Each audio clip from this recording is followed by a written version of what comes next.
it is Catherine James here again to give you the daily legal word. Okay, so the daily legal word is damages. Although it's not only related to publicity rights, it's related to many things. Damages is written in the California Civil Code itself. So I'm going to give you the Black Law Dictionary definition for damages. Okay, so what's damages?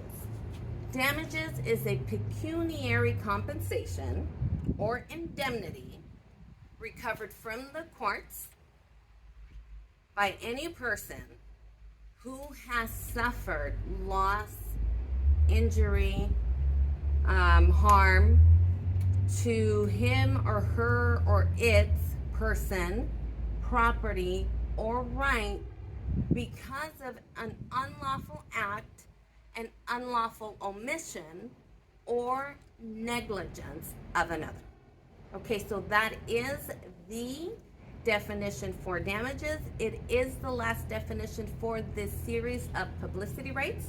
And tomorrow we're going to remember all those definitions and be able to follow the elements for a cause of action when publicity rights are violated. Okay, I will be seeing you tomorrow. Bye.